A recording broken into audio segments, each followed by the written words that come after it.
I was 45 minutes early to our anniversary dinner when I saw them. Through the restaurant's plate glass window, I watched my wife of 7 years, Elise, run her perfectly manicured fingers through Trent Lawton's hair. The investment banker, my wife's supposed colleague, leaned in and kissed her with a familiarity that told me this wasn't their first encounter. Their table was littered with empty cocktail glasses, evidence they'd been there a while, celebrating something I wasn't privy to. I should have walked in right then, created a scene, demanded answers. Instead, I quietly stepped back from the window and watched. What happened next was worse than the kiss.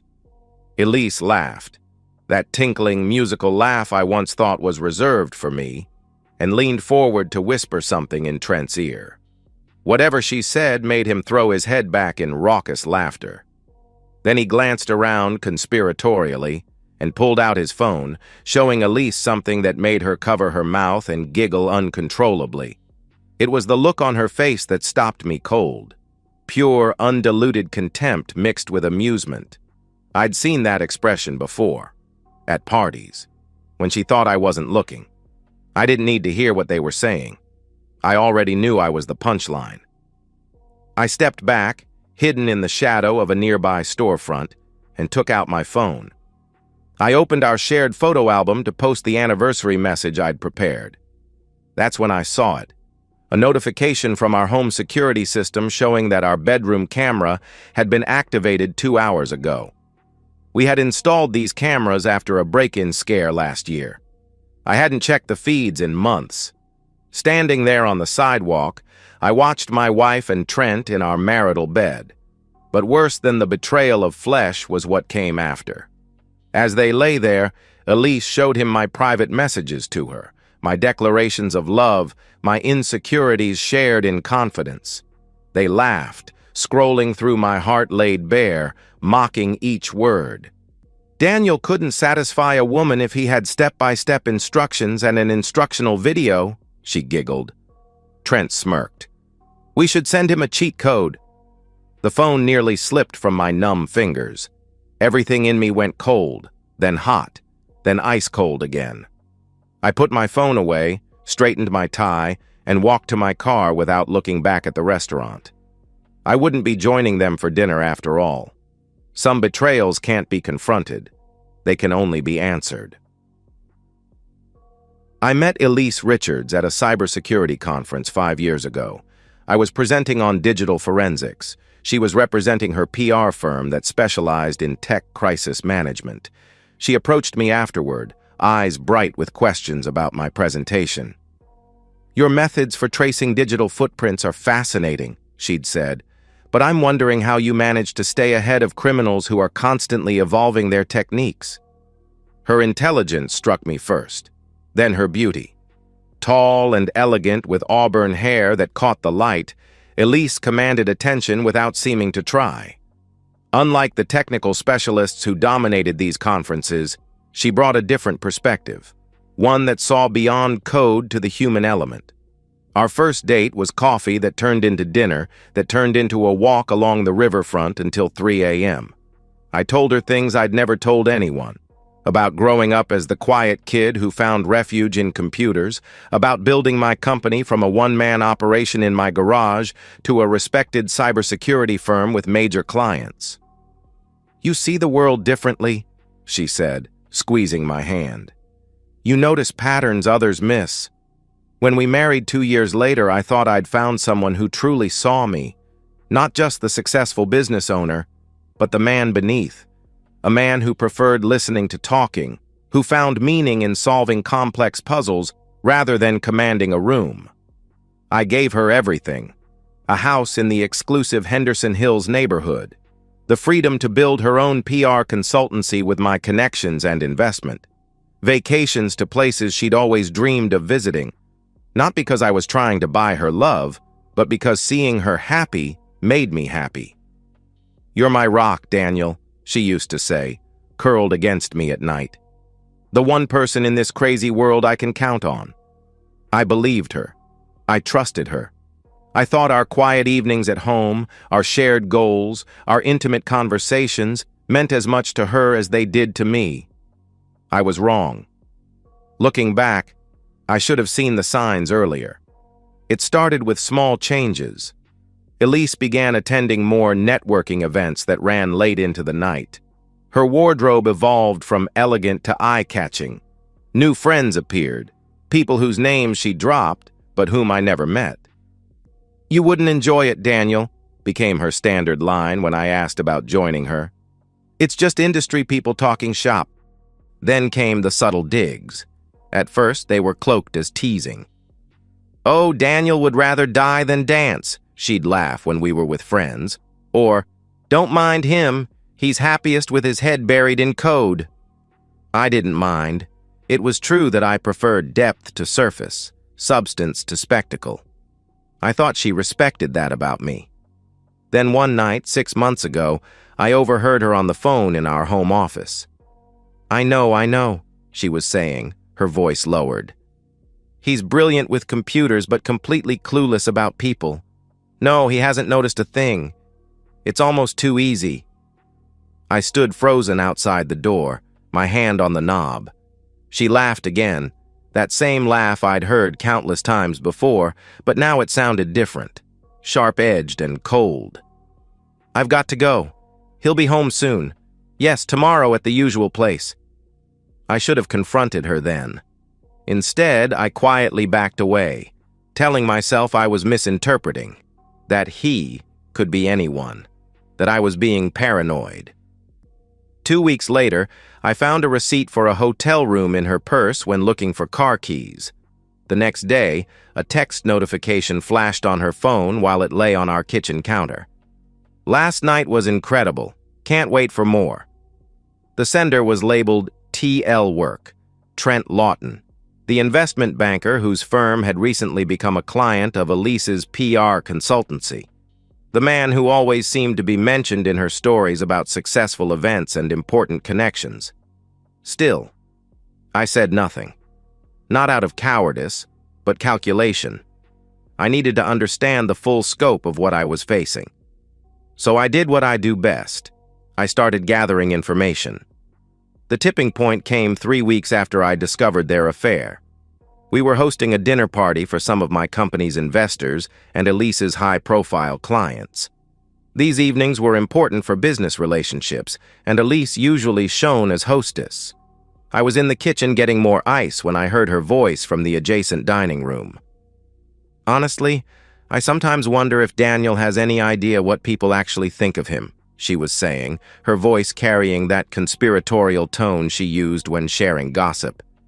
"He believes everyone respects him because of his technical brilliance, but they're mostly just tolerating him." A murmur of uncomfortable laughter followed. "Don't get me wrong," she continued. "He's useful, especially when you need someone to make money without demanding attention. But between us, there's a reason I handle all our social connections. Daniel couldn't charm his way out of a paper bag." I stood motionless, ice bucket in hand, as the conversation continued around me. "Elise, you're terrible," someone said, but with amusement, not reproach. "I'm just being honest," my wife replied. "Some men are meant for the spotlight, and others are meant to work behind the scenes. Daniel's just background material." That's when I heard Trent's voice, smooth and assured. "Some of us are leading men, and some are just supporting cast." More laughter, slightly more relaxed now. I peered around the corner and saw Trent's hand casually resting on the small of Elise's back. She leaned into his touch, almost imperceptibly. In that moment, something crystallized within me. This wasn't just about an affair. This was about systematic humiliation, about a woman who had taken everything I offered and twisted it into ammunition against me. About a man who felt entitled to mock me while sleeping with my wife. They thought I was oblivious, weak, a punchline. I set down the ice bucket and walked back into the dining room, smiling pleasantly as I refilled wine glasses and participated in small talk. But inside, something had fundamentally changed. The quiet, trusting Daniel was gone. In his place stood someone new, someone cold and clear-headed about what needed to be done. Later that night, after our guests had left and Elise had gone to bed claiming a migraine, I sat alone in my home office. On my screen was everything I'd collected over the past weeks. Text messages, emails, location data, security camera footage, a digital record of betrayal. I hadn't yet decided what to do with it all. Until tonight. Now I knew. They had mistaken my silence for blindness, my restraint for weakness. It was time to show them, to show everyone, exactly who they'd been mocking. Planning revenge requires patience. Fortunately, patience has always been my strong suit. For the next month, I maintained our routine. I left for work at 7:30 each morning, returned by 6:30 each evening. I asked about Elise's day, listened attentively to her lies, and kissed her goodnight as though nothing had changed. Meanwhile, I built my case with methodical precision. As a cybersecurity expert, I had tools and knowledge most people couldn't imagine. Accessing Elise's digital life was trivial, not just her messages with Trent, but her entire digital footprint. Private Instagram groups where she shared jokes about our marriage, email threads with friends where she discussed her affair in explicit detail, voice notes she sent to Trent after I fell asleep beside her. "Daniel actually thinks we're trying for a baby," she laughed in one recording. "Can you imagine? As if I'd want to be tied to him forever."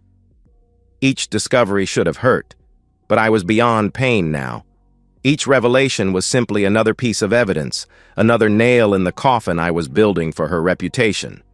But I didn't just collect. I verified. I established chain of custody. I created unassailable timestamps and authentication protocols. When I was finished, no one would be able to dismiss what I had as fabricated or manipulated. Trent proved to be an even easier target. The man was careless with his digital security, using the same password across multiple platforms and leaving his cloud storage practically unprotected. I discovered spreadsheets where he tracked his conquests, including detailed notes about Elise. I found evidence of financial improprieties at his firm, carefully hidden from auditors, but obvious to someone with my skills. Most valuable, though, were the conversations between them about me. "Does he really think people respect him?" Trent had written. "Everyone knows his company only succeeds because you make him seem human to clients." "It's exhausting," Elise replied, "playing the devoted wife to a human calculator." The final piece came when I discovered they were planning a weekend getaway to Cabo San Lucas, charged to my credit card. The reservation was for the coming weekend, which happened to coincide with an important anniversary in my company's history. They thought I'd be busy with corporate celebrations while they enjoyed my money on a romantic escape. Perfect timing. With all the pieces in place, I moved to Phase 2, strategic deployment. This wasn't about confrontation or emotional outbursts. This was about precise, targeted destruction. I created secure servers and timed release protocols. I drafted messages and compiled evidence packages for specific recipients. I built a digital deadman switch that would execute all commands simultaneously at the designated moment. On Thursday night, as Elise packed for her business conference in Chicago, actually her rendezvous with Trent in Cabo, I set everything in motion with a single encrypted command. Then I waited. Friday morning dawned bright and clear.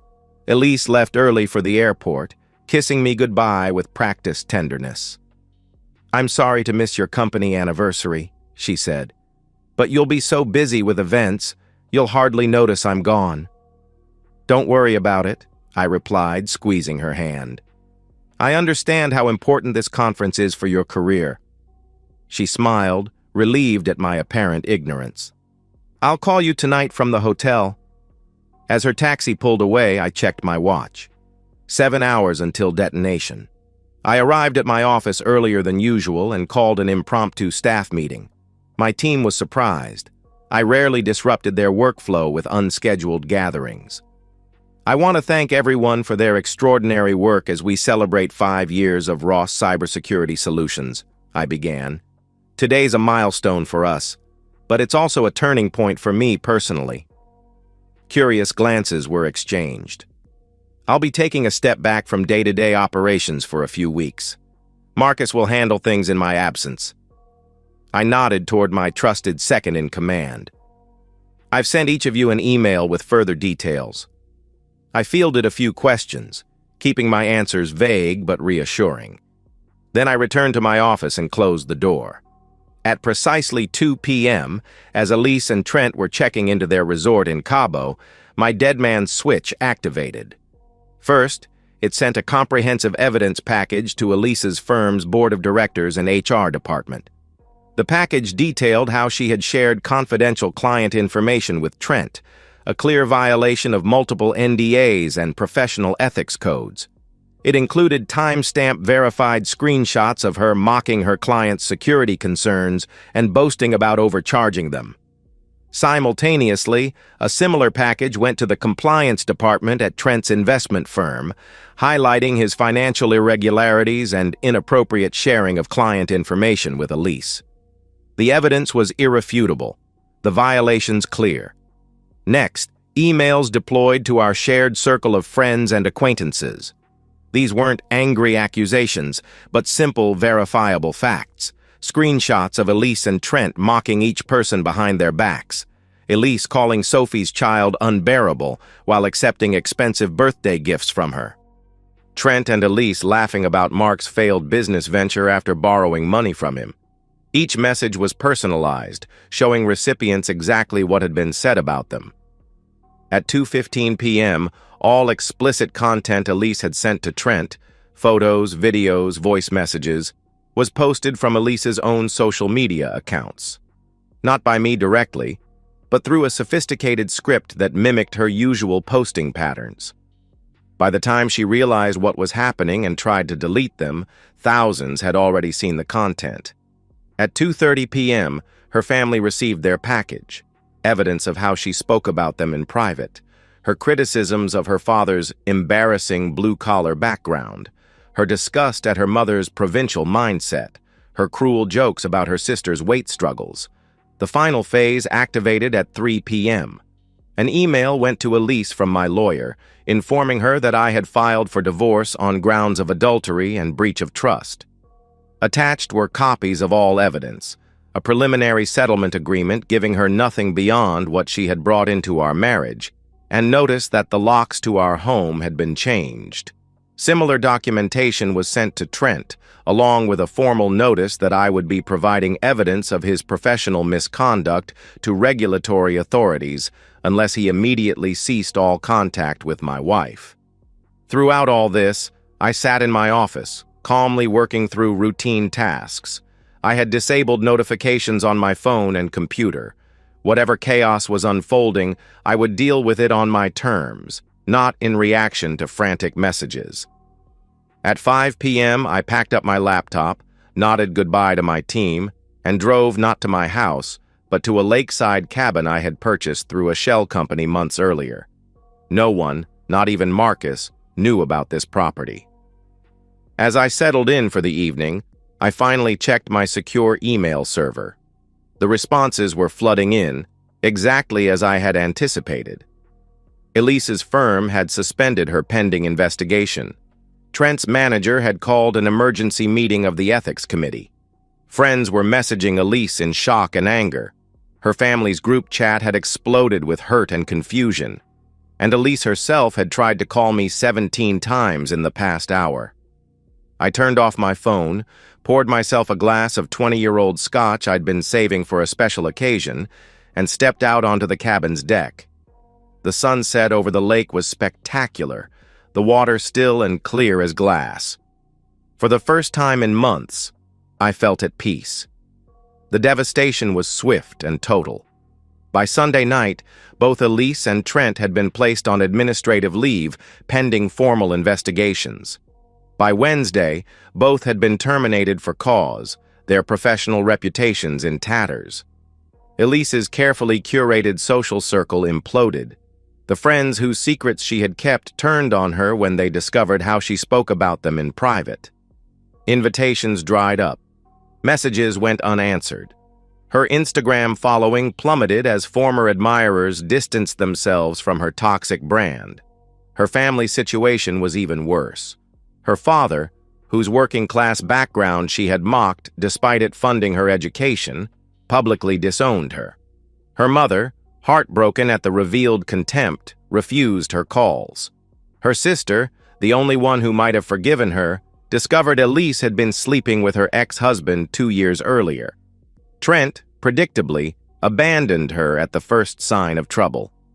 When I had my lawyer contact him with evidence of additional financial improprieties, he fled to Dubai, where his firm had an office and extradition was complicated.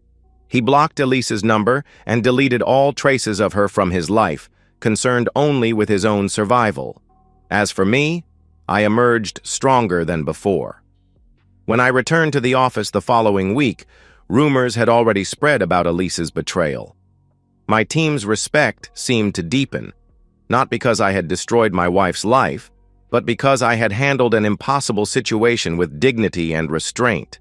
I hadn't aired our dirty laundry, I had simply allowed the truth to surface. My company's reputation for integrity and discretion actually improved.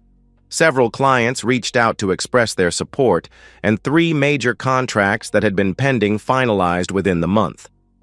I sold our house, too many memories, and moved permanently to my lakeside property, commuting to the office 3 days a week and working remotely the rest. The solitude suited me. 6 weeks after what media outlets had dubbed the Ross revelation, Elise finally managed to reach me through an email address she hadn't known I monitored. "Please, Daniel, just meet me for coffee. Let me explain. We were together for 7 years. Doesn't that mean anything to you?" I considered ignoring her, but there was one thing I needed to say to her face, so I agreed to a public meeting at a cafe near my office. She arrived looking nothing like the polished, confident woman who had left our home that Friday morning. Her designer clothes had been replaced with simple jeans and a sweater. Her makeup was minimal, her hair pulled back in a basic ponytail. The glossy veneer had been stripped away. "Thank you for coming," she said, her voice small. "I wasn't sure you would." I sat down across from her but didn't speak. "What you did?" She began, then stopped. "I understand why you were angry. But did you have to destroy everything? My career, my friendships, my family?" "I didn't destroy anything, Elise," I replied calmly. "I simply revealed the truth. Everything that happened afterward was the natural consequence of your own actions." "But 7 years, Daniel. 7 years of marriage. Didn't that deserve at least a conversation? A chance to explain?" "Explain what?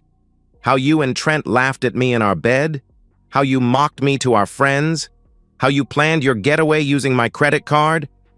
I kept my voice level, my face expressionless. There was nothing to discuss. "I made mistakes," she whispered, tears forming. "Terrible mistakes. But I did love you, in my way." I studied her face, searching for the woman I had married. She wasn't there. Perhaps she never had been. "No, Elise. You loved what I provided. There's a difference." I stood up. "I agreed to this meeting for one reason. To tell you that your relevance to my life has been permanently revoked." "Daniel, please." "Goodbye, Elise."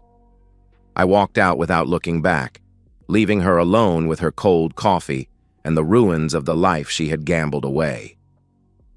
3 months later, I received a final update from the private investigator I had hired to monitor the aftermath.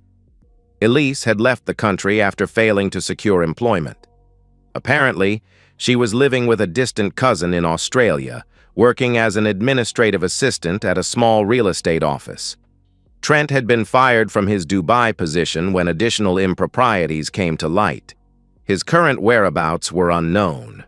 I closed the report and deleted it. Their stories were no longer part of mine. That evening, I had dinner with Christine, the intellectual property attorney I had been seeing for a few weeks. Unlike Elise, she valued substance over style, integrity over image. When she laughed, it was with me. never at me. "You seem distracted," she noted as we finished our meal. "Tough day?" I smiled, pushing thoughts of the past firmly aside. "Just tying up some loose ends. Nothing important." And it wasn't. Not anymore. The quiet man they had mocked had spoken in his own way, not with shouting or threats, but with the cold, clear truth.